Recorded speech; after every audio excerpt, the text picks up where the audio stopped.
আসুন বেদাত কাকে বলে। কোরআন ঘোষণা করে ইন্নাদ দীনা ইনদাল্লাহিল ইসলাম, আল্লাহর কাছে মনোনীত মনোনীত ধর্মের নাম হলো ইসলাম। তেহেন আসল মুসলমান কারা? নবী পাক সাল্লাল্লাহু আলাইহি ওয়াসাল্লাম খুব একটা সূক্ষ্ম সূত্র সারা পৃথিবীকে দিয়েছেন যে মা আনা আলাইহি ওয়া আসহাবি, কে হে সাহাবী, কে মুসলমান অরিজিনাল মুসলমান, কে ডুপ্লিকেট মুসলমান, ইউএসজি করার দরকার নাই। একটা ছোট জিনিস যার কাছে পাবা সে অরিজিনাল মুসলমান, সেটা হলো এই আমি এবং আমার সাহাবী যে দলে হবে তারাই হলো অরিজিনাল মুসলমান। তো নবী ও সাহাবী হবেন যে দলে তারা হলো মুসলমান। এর ব্যাখ্যা কি? তো পিওর সাফি পন্থীর মুফাসসির আল্লামা ইসমাইল হাক্কি আলাইহি রহমা রিদওয়ান তাফসীরে রুহুল বায়ানে উনি ব্যাখ্যা দিয়েছেন সূরা ফাতিহার ব্যাখ্যা দিতে গিয়ে कि आई मिनल एतेकादे वल फेले वल कौले, কে যে জামাতের আকীদা সাহাবী ও নবী মোতাবিক হবে, যে জামাতের কর্ম সাহাবী ও নবী মোতাবিক হবে, যে জামাতের কথাবার্তা সাহাবী ও নবী মোতাবিক হবে, এটাই হলো অরিজিনাল মুসলমান। এর বাইরে দুনিয়াতে যত আছে সব নামধারী মুসলমান, আর এরাই হলো অরিজিনাল বেদাতি জামাত। আজ মুসলমানের বাইরে যারা শুধু মুসলমানের লেভেল লাগিয়ে আছে, অরিজিনাল জান্নাতি জামাত আহলুস সুন্নাত ওয়াল জামাতকে ওভারটেক করে আমাদের সর্বসাধারণকে একটা যুক্তি দেয় যে বেদাত হারাম। এতদূর পর্যন্ত তো ঠিক আছে, কিন্তু বেদাত কাকে বলে এটা আমাদেরকে বুঝাই না, এবং কোন বেদাতটা হারাম এটাও বুঝাই না। বেদাত কাকে বলে?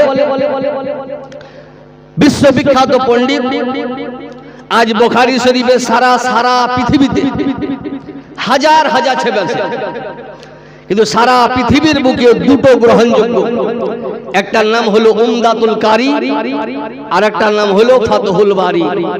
ইল্লামো জাহাবিরা চোখে দেখেনি, কারণ এগুলা মুখে মোবাইলে আসে না। আর কিছু ডাব চোর, নারকেল চোর, মুরগি চোর, ইমান চোর মৌলবি বের হলছে। ডাব চোর শেষে ইমান চোর। আর আমাদের কিছু ইউটিউবার ছেলেপিলে আছে, ওদের কাজই হলো ওগুলা দেখা। ও মারপেট থেকে ঠিক মতন বের হইতে শিখলো না, আর আহলুস সুন্নাত ওয়াল জামাতের ভুল ধরতে শিখলো। আর যতটি বেরিয়ে আছে সব কোটিশান বক্তা, এরা একজনাও অরিজিনাল কোরআন শরীফ যদি দেওয়া হয় বাংলা ছাড়া তো ডাব চোরও পারবে না, ইবাদারও পারবে না, আর চাচাই তো ভাইয়ের বাপও পারবে না। এরা কোরআন শরীফ পড়তে জানে না। এরা বাংলাদেশের বাংলা অনুবাদ যেগুলা আমাদের এলাকাতে নানি দাদিরা পড়ে, ওইগুলা পড়িয়ারা মৌলবি হয়। তো উমদাতুল কারি আর ফাতহুল বারি সারা পৃথিবীর ওলামার কাছে গ্রহণযোগ্য। তো বেদাতের ডেফিনেশন এহেন ডাবচোর মৌলবি যেটা দিবে এটা বেশি গুরুত্বপূর্ণ না উনারা বলবেন ওটা বেশি গুরুত্বপূর্ণ? কোনটা কোনটা? ওনারা যেটা বলবেন।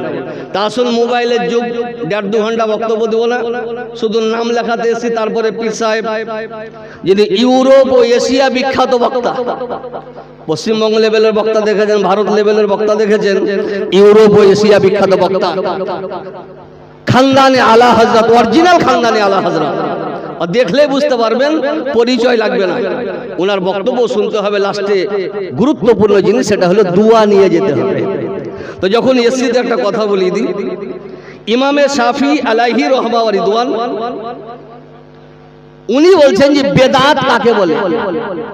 বেদাত বলে মা লাম ইয়াকুন ফি আহাদে রাসূলুল্লাহ সাল্লাল্লাহু আলাইহি ওয়াসাল্লাম, যে জিনিস নবীর জামানায় ছিল না,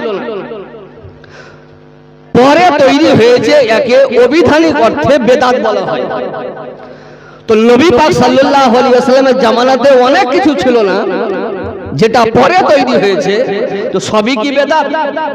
সবই যদি বেদাত হয় তো ডাবচোর মৌলবিও বেদাত হবে, ও 14 পুরুষ বেদাত হবে। কিন্তু ইমামে শাফি আলাইহি রহমা রিদওয়ান উনি বলছেন যে না, পরে যত তৈরি হয়েছে দুভাগে বিভক্ত। কভাগ? দুভাগে বিভক্ত। তো উনি লিখছেন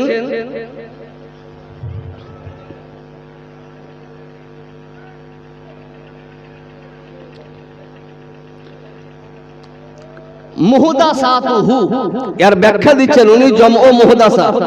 ওয়াল মুরাদু বিহা মা উহদিসা ওয়া লাইসা লাহু আসলুন ফিস শারা ইউসাম্মা ফি উরফিস শারা বিদআ ওয়া মা কানা লাহু আসলুন ইয়াদুল্লু আলাইহি শারা ফালাইসা বিদআ ফাল বিদআতু ফি উরফিস শারা মাজমুমাতুন বিখিলাফিল লুগা ফাইন্না কুল্লা শাইইন উহদিসা লা গায়রি মিসালিন ইউসাম্মা বিদআ সাওয়ান কানা মাহমুদান আও মাজমুমান।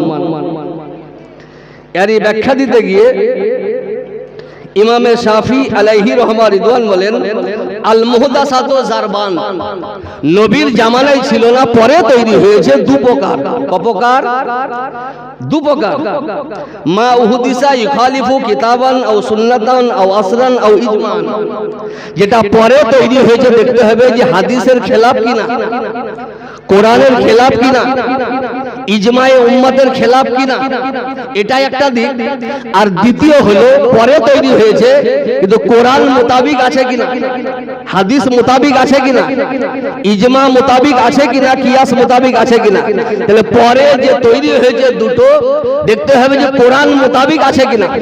কোরআন মোতাবিক যদি হয় তো নাম যদিও বেদাত হয় কিন্তু বেদাত হারাম বেদাত নয়, ওটা হলো ভালো বেদাত।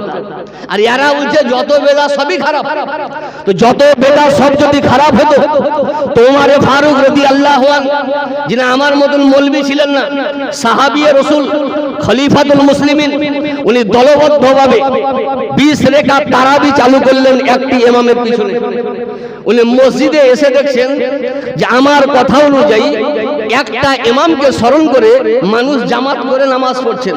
তিনি খুশিতে উল্লাসিত হয়ে বলেন নি'মাতিল বিদআতু হাযিহি।